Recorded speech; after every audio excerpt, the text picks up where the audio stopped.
السلام علیکم ناظرین، ہم پڑھ رہے ہیں الاستمداد مشکل کشا نبی، حدیث نمبر 18۔ حضرت امام مسلم علیہ رحمہ نے اپنی صحیح مسلم میں حدیث درج فرمائی ہے۔ حضرت صہیب رضی اللہ تعالیٰ عنہ سے روایت ہے، رسول اللہ صلی اللہ علیہ وآلہ وسلم نے فرمایا، تم سے آگے ایک بادشاہ تھا اور اس کا ایک جادوگر تھا۔ جب وہ جادوگر بوڑھا ہو گیا تو بادشاہ سے بولا، میں بوڑھا ہو گیا ہوں، میرے پاس کوئی لڑکا بھیج دو، میں اس کو جادو سکھاؤں۔ بادشاہ نے اس کے پاس ایک لڑکا بھیجا، وہ اس کو جادو سکھاتا تھا۔ اس لڑکے کی آمد و رفت کی راہ میں ایک راہب تھا، نصرانی درویش، پادری طارد دنیا۔ وہ لڑکا اس کے پاس بیٹھتا اور اس کا کلام سنتا۔ اس کو بھلا معلوم ہوتا، جب وہ جادوگر کے پاس جاتا تو راہب کی طرف ہو کر نکلتا اور اس کے پاس بیٹھتا، پھر جب جادوگر کے پاس جاتا تو جادوگر اس کو مارتا۔ آخر لڑکے نے جادوگر کے مارنے کا راہب سے گلہ کیا۔ راہب نے کہا، جب تو جادوگر سے ڈرے تو یہ کہہ دیا کر کہ میرے گھر والوں نے مجھ کو روک رکھا تھا، اور جب تو اپنے گھر والوں سے ڈرے تو کہہ دیا کر کہ جادوگر نے مجھ کو روک رکھا تھا۔ اسی حالت میں وہ لڑکا رہا، ناگا ایک بڑے قد کے جانور پر گزرا جس نے لوگوں کو آمد و رفت سے روک رکھا تھا۔ لڑکے نے کہا کہ آج میں دریافت کرتا ہوں، جادوگر افضل ہے یا راہب افضل ہے؟ اس نے ایک پتھر لیا اور کہا، الہی اگر راہب کا طریقہ تجھ کو پسند ہو جادوگر کے طریقے سے تو اس جانور کو قتل کر تاکہ لوگ چلیں پھریں۔ پھر اس کو مارا، اس پتھر سے وہ جانور مر گیا اور لوگ چلنے پھرنے لگے۔ پھر وہ لڑکا راہب کے پاس آیا اور اس سے یہ حال کہا۔ وہ بولا، بیٹا تو مجھ سے بڑھ گیا، مقرر تیرا رتبہ یہاں تک پہنچا جو میں دیکھتا ہوں، اور تو قریب آزمایا جائے گا۔ پھر اگر تو آزمایا جائے تو میرا نام نہ بتانا۔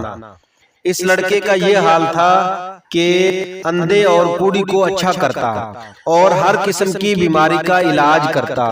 یہ حال بادشاہ کے ایک مصاحب نے سنا، وہ اندھا ہو گیا تھا۔ وہ بہت سے تحفے لے کر لڑکے کے پاس آیا اور کہنے لگا، یہ سب مال تیرا ہے اگر تو مجھ کو اچھا کر دے۔ لڑکے نے کہا، میں کسی کو اچھا نہیں کرتا، اچھا کرنا تو خدا تعالیٰ کا کام ہے۔ اگر تو خدا پر ایمان لائے تو میں خدا سے دعا کروں، وہ تجھ کو اچھا کر دے گا۔ وہ مصاحب خدا پر ایمان لایا، اللہ نے اس کو اچھا کر دیا۔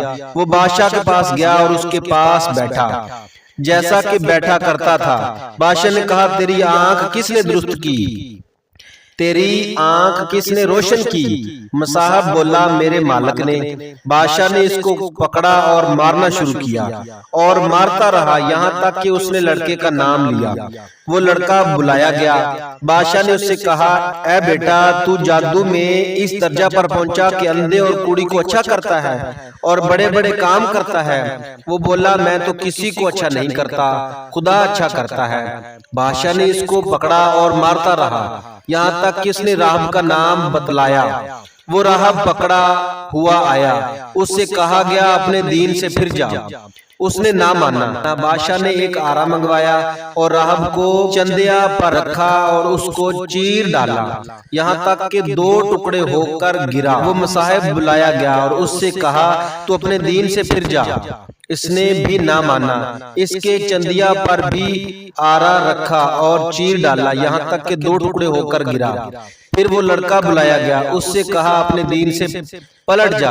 اس نے بھی نہ مانا۔ بادشاہ نے اسے اپنے چند مصاحب کے حوالے کیا اور کہا کہ اس کو فلانے پہاڑ پر لے جا کر چوٹی پر چڑھاؤ، جب تم چوٹی پر پہنچو تو اس کو دھکیل دو۔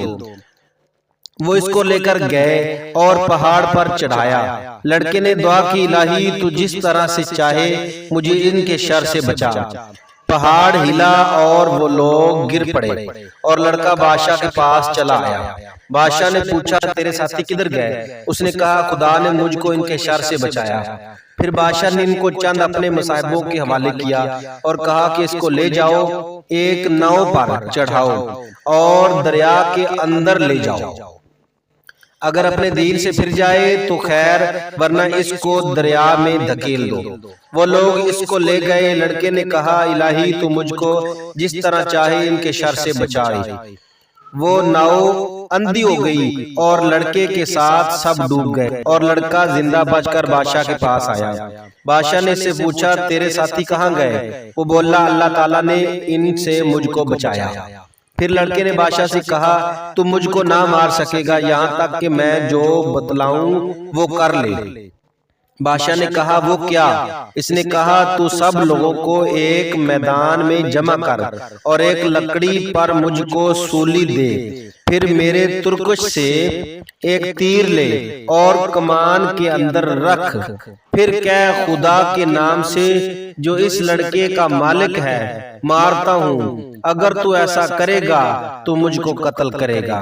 بادشاہ نے سب لوگوں کو ایک میدان میں جمع کیا اور اس لڑکے کو ایک لکڑی پر سولی دی، پھر اس کے ترکش میں سے ایک تیر لیا اور تیر کو کمان کے اندر رکھ کر کہا خدا کے نام سے مارتا ہوں جو اس لڑکے کا مالک ہے، اور تیر مارا، وہ لڑکے کی کنپٹی پر لگا، اس نے اپنا ہاتھ تیر کے مقام پر رکھا اور مر گیا، اور لوگوں نے یہ حال دیکھ کر کہا ہم تو اس لڑکے کی مالک پر ایمان لائے، ہم اس لڑکے کے مالک پر ایمان لائے، ہم اس لڑکے کے مالک پر ایمان لائے۔ کسی نے بادشاہ سے کہا جو تو ڈرتا تھا خدا کی قسم وہی ہوا، یعنی لوگ ایمان لے آئے۔ بادشاہ نے حکم دیا راہوں کے ناکوں پر خندقیں کھودنے کا، پھر خندقیں کھودی گئیں اور ان کے اندر خوب آگ بھڑکائی، اور کہا جو شخص اس دین سے یعنی لڑکے کے دین سے نہ پھرے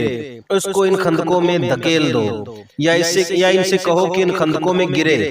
لوگوں نے ایسا ہی کیا، یہاں تک کہ ایک عورت آئی اور اس کے ہاتھ اس کا ایک بچہ بھی تھا۔ وہ عورت آگ میں گرنے سے جھجکی، پیچھے ہٹی۔ بچے نے کہا اے ماں صبر کر، تو سچے دین پر ہے۔ مسلم شریف مترجم جلد نمبر 6 صفحہ نمبر 502 تا 504، ترجمہ وحید الزمان غیر مقلد وہابی مطبوع نبانی کتب خانہ لاہور۔ مسلم شریف عربی جلد نمبر 2 صفحہ نمبر 415، کتاب الزہد۔ ناظرین کرام، اس لمبی حدیث مبارکہ میں یہ الفاظ کسی تشریح کے محتاج نہیں ہے کہ وہ لڑکا مادرزاد اندھوں کو شفا دیتا، کوڑوں کا کوڑ ختم کرتا تھا۔ اگر اللہ تعالیٰ نے کسی کو یہ طاقت بخشی ہی نہیں بمطابق مذاہب وہابیہ کے، تو حضور علیہ السلام کے فرمان کے مطابق کہ وہ لڑکا اندھوں کو شفا دیتا تھا، کوڑوں کا کوڑ ختم کرتا تھا، تو پھر کیسے وہ لڑکا شفا دیتا تھا؟ لہٰذا یہ کہنا کہ فلاں بزرگ شفا دیتا ہے مجازن اور توسلاً جائز ہے۔ واضح ہو گیا کہ اللہ تعالیٰ نے اپنے محبوب مقرب بندوں کو بڑا تصرف عطا کیا ہے، اور اللہ کے محبوب بندے عطا الہی سے دستگیری کرتے ہیں، ورنہ حقیقت میں تو مددگار اللہ تعالیٰ ہی ہے۔ اللہ والوں کے کمالات کا انکار کرنا حقیقت میں اللہ تعالیٰ کی عطا کا انکار کرنا ہے۔ وہابی نجدی جو اللہ کے تصرفات کا انکار کرتے ہیں، فی الحقیقت اس تصرف کی عطا کرنے والے کی عطا کا انکار کرتے ہیں۔ خدا محفوظ رکھے ہر بلا سے، خصوصاً نجدی وہابی کی وبا سے۔